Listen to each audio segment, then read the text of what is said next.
Bem-vindos, bem-vindos, bem-vindas, bem-vindas. Tem uma vertente científica que diz que a consciência nasce, surge, brota da complexidade da matéria. Então, quando o nosso cérebro desenvolveu uma complexidade tal, ele permitiu que se tornasse consciente. E é um dos grandes medos que as pessoas têm aí, que algum sistema de inteligência artificial, baseado num computador quântico, aí, com todos os recursos que os computadores quânticos possuem e oferecem, venham a se tornar conscientes.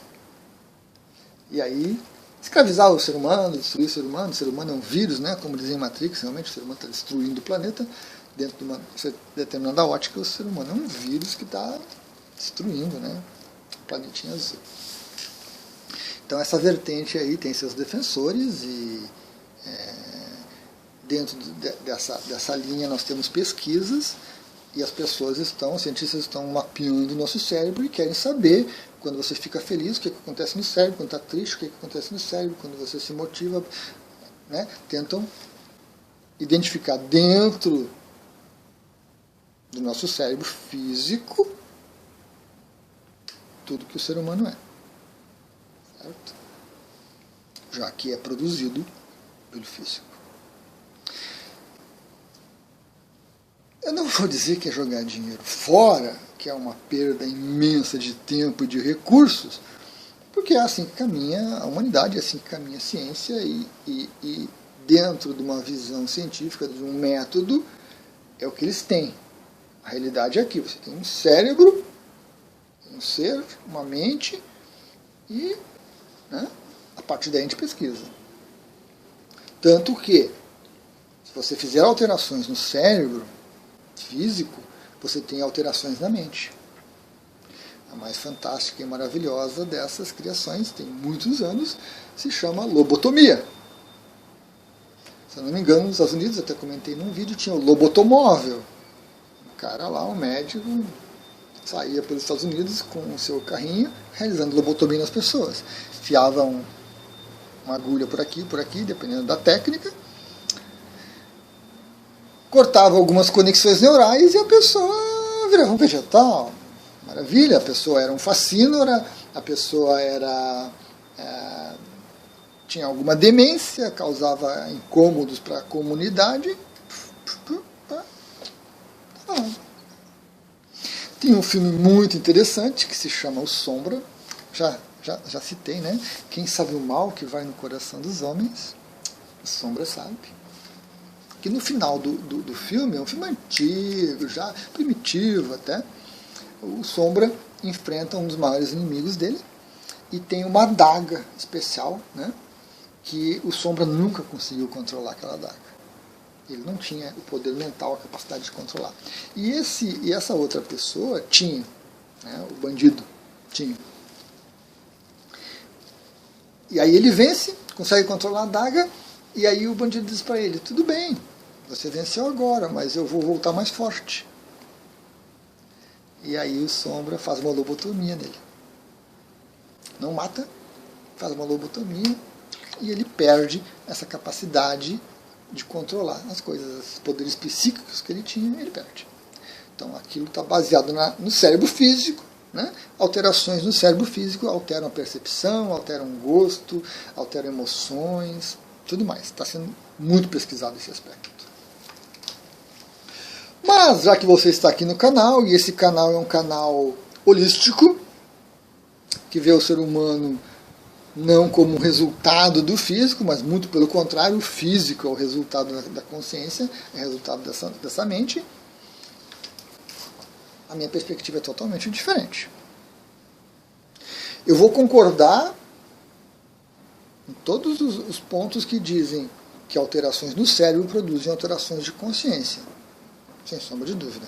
Por quê? Porque a mente que se desenvolve, ela está extremamente conectada com o corpo. Então, a consciência que você tem hoje, que eu tenho hoje, é resultado desse cérebro. Houve um desenvolvimento não assim, um desenvolvimento comum. Os dois se uniram para desenvolver o que você é e o que você pensa hoje.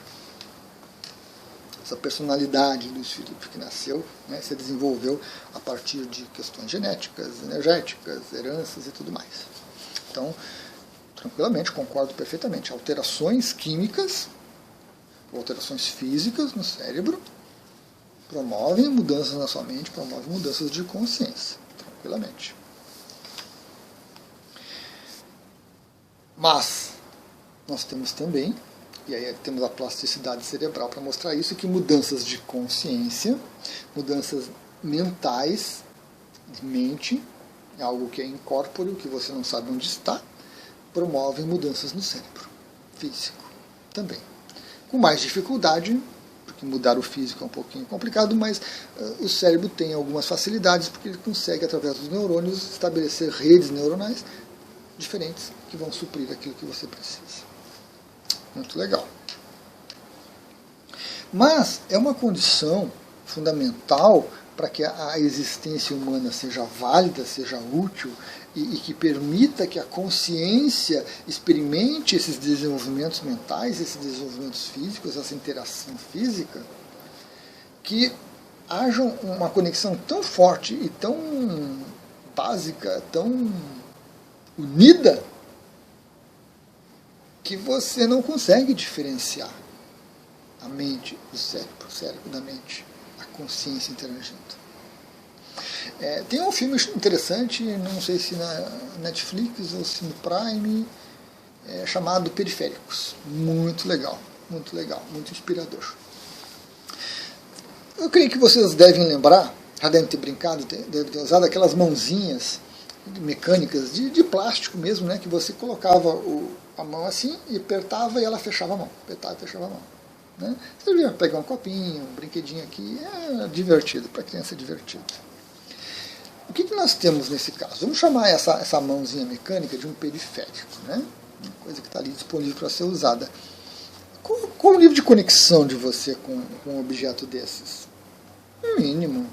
Você sabe que aquilo ali é um plástico, você sabe que aquilo ali é um objeto mecânico que você aperta e faz, você mexe um dedo, coisa e tal. Né? Algumas tinham os controles mais individuais e tudo mais. Mas você solta e não há conexão. A gente pode ampliar, temos alguns esqueletos mecânicos que estão sendo desenvolvidos na indústria, no exército, né, para carregar coisas, para usar armas. Temos robôs controlados à distância, nós temos os drones hoje, tão interessantes os drones, né, você controla no seu celular ali, alguns já com uso de óculos especiais, pela visão, você faz movimentos de aproximação, de afastamento, coisa e tal. Muito legal. Mas não há ilusão de conexão. Não há ilusão de união com aquele objeto. Você sabe que é um drone, você sabe que é um robozinho, você sabe que é uma armadura, um esqueleto robótico ali.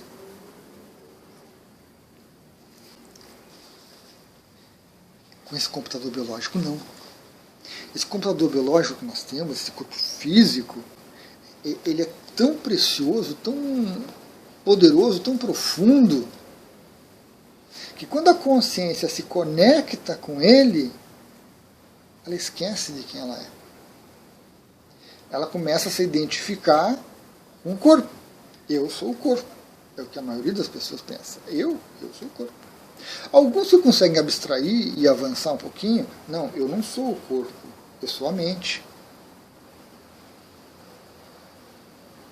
E se você abstrair um pouquinho mais, não, eu não sou a mente, eu sou a personalidade.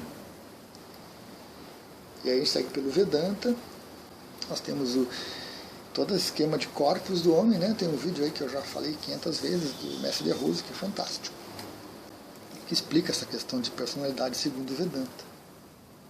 Mas isso só é possível porque a união da consciência com o computador biológico, ela é muito profunda. Ela é muito profunda. E essa vertente, então, que diz que a consciência ela existe independente disso aqui, que isso aqui é descartável, que esse computador biológico é descartável, assim como a personalidade é descartável, mas a consciência retém todas as experiências, essa visão a ciência não compartilha, porque ela não tem meios de trabalhar e de lidar com isso. Em contrapartida, nós temos aí algumas visões muito interessantes, como a do Vedanta, né? Nós temos centenas e milhares de ilusões, devaneios, teorias da conspiração. É o que mais tem. Interpretações equivocadas do que é a consciência, do que é esse computador biológico. Infelizmente nós temos. Porque a gente não sabe, as pessoas têm algumas experiências de expansão de consciência, de aumento de perspectiva, e vão colorir essa experiência, essa visão, com suas crenças. Então você sai, amplia sua consciência, sai do corpo e você vê um ser mais poderoso ali, uma consciência mais avançada, não é bem avançado o termo, tendo uma experiência diferente. Você se joga no chão, é Deus, é Jesus, é o Buda, é o anjo, meu Deus, e você grita, esperneia, que maravilhoso, e faz um auê lá, teatro. Volta para o corpo, meu Deus do céu, você cria uma religião nova. Você cria uma religião nova. Tive em contato com Deus, Criador de tudo. Conversei diretamente com o Gadu. Jesus estava ali, governador da galáxia, falou comigo e me imbuiu de... E aí nós temos delírios. Ilusões. Muito natural, porque como as pessoas ainda estão com um nível mental baixo, um nível consciencial menor ainda, essas experiências místicas necessárias, importantes, são todas coloridas com as crenças, com os medos, com as inseguranças, com as vontades e os desejos de quem experimenta.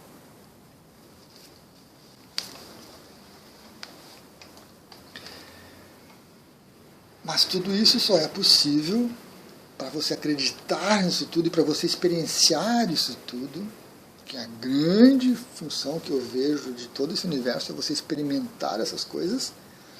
Isso só é possível através do momento em que a sua consciência consegue se conectar com esse computador biológico de uma maneira tal que ela acredita nisso aqui. Que ela se vê como isso aqui. E aí você tem os prazeres mais grosseiros, você tem os desejos mais bizarros e terrenos que você possa imaginar. Morte, destruição, sangue, sacrifícios e por aí vai. À medida que essa consciência vai criando novas personalidades e vai experimentando essa dinâmica humana, ela vai experimentando coisas diferentes. Até que dentro desse processo, que pode ser rápido, uma vida, 2 vidas, para os mais lights, 500 milhões de vidas para os mais hard, né, o usuário hard, aquele usuário porreta que não desiste nunca. Tempo é irrelevante. Tempo é irrelevante. Fora do corpo, tempo é irrelevante. E você vai experimentando tudo isso e até que você sai disso. À medida que você consegue perceber todas essas ilusões e se soltar disso, consegue ter uma visão, uma perspectiva correta como essa do Vedanta sobre essas estruturas dos corpos. Quando você se aproxima do vazio, e o vazio é muito interessante, ter essa experiência, quando isso tudo vai se avolumando, a consciência cria uma personalidade com um potencial para o que a gente chama às vezes de iluminação, despertar, coisas desse tipo. E nesse ponto, o controle da consciência sobre a matéria fica tão grande que a gente pode ver essas questões psíquicas, esses poderes maravilhosos que as pessoas tanto gostam, né? Transformar água em vinho, andar sobre as águas, bilocação, fazer objetos brotarem nas mãos. Só que aí, quando você está nesse estado de consciência capaz de fazer essas coisas não servem para nada. Essas coisas você percebe que são realmente vazias, que são meras ilusões, que para aqueles que estão lá naquele nível de consciência, naquele desenvolvimento, naquela experiência, é ótimo, é fantástico, é maravilhoso, mas para você já aquilo já não significa mais nada.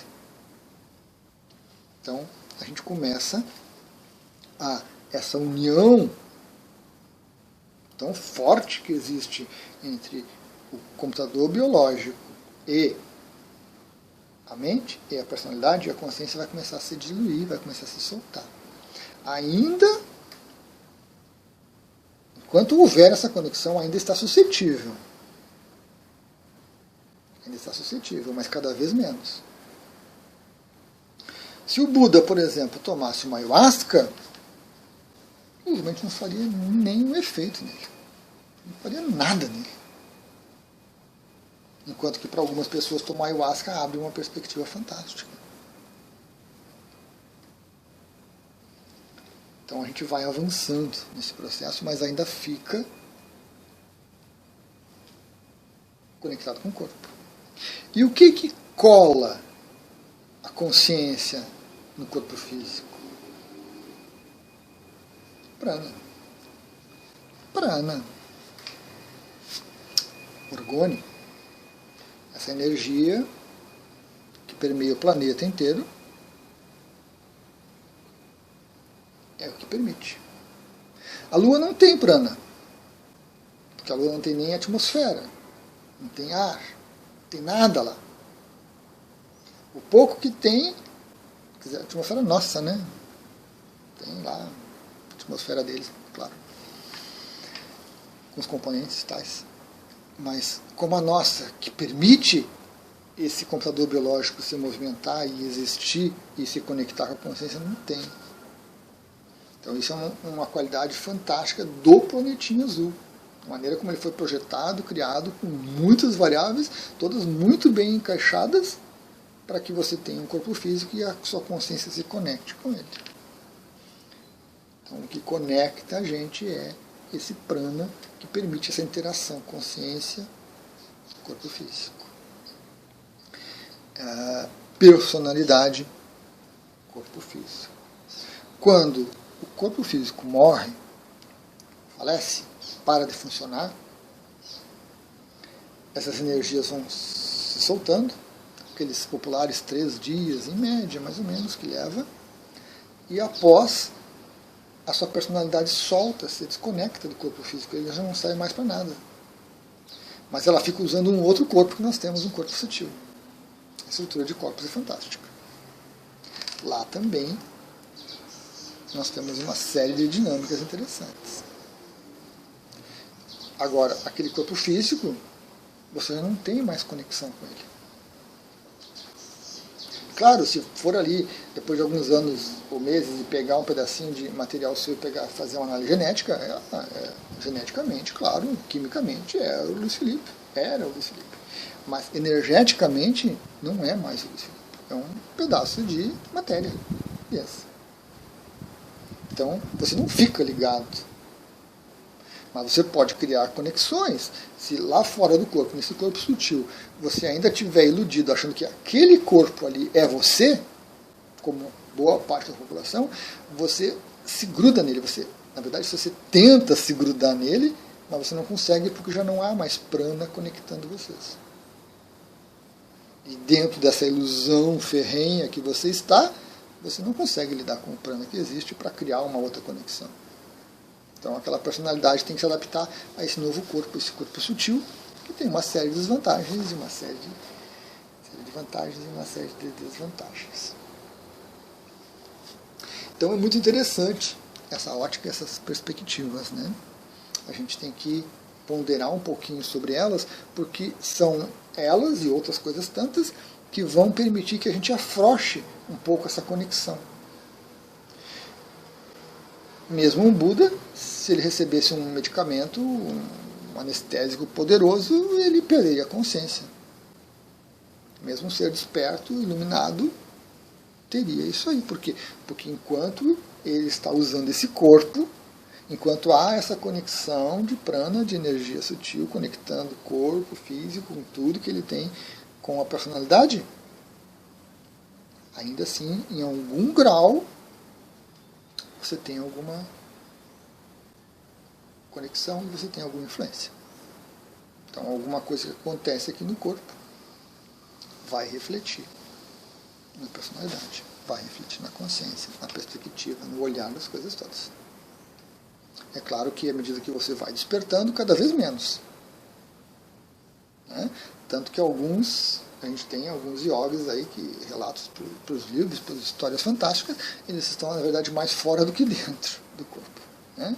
O corpo está ali e o corpo passa a maior parte do tempo sentado em meditação, sentado em devaneios, e a personalidade está fora, fazendo outras coisas, a consciência está lidando com esse outro corpo que nós temos. E interessante que a gente tem também dentro da literatura, aí, dentro de algumas escolas, que o prana afeta a mente. Se o seu nível vital, de energia vital de prana, estiver baixo, seu raciocínio é pobre, você não consegue pensar, não consegue olhar, não consegue sentir, não consegue nada. Então, um prana ruim afeta a sua consciência, seu estado de consciência, sua lucidez, vamos dizer assim, para não misturar com consciência, com C maiúsculo. Né? Ao mesmo tempo, a mente mexe com o prana. Na hora que você se irrita, que você se enraivece, que você se apaixona, que você sente tesão, aquilo tudo movimenta o seu prana. A mente consegue movimentar o prana com facilidade. E na maioria das vezes, sem lucidez, inconsciente. Então, é um outro aspecto que a gente tem dessa união tão próxima, tão íntima, entre esse corpo e o que faz essa interface. Né? Esse prana, essa camada de energia sutil aí, que é o que permite assim, que a personalidade se grude no corpo físico. E que a ilusão seja tão forte a ponto de você considerar isso como você, não como um corpo que você pode usar, soltar, usar outro, soltar, usar outro, voltar. Não. Mas como você é isso. Se isso morre, você morre.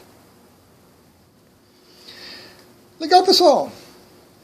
Algumas divagações, né? Gratidão, gratidão.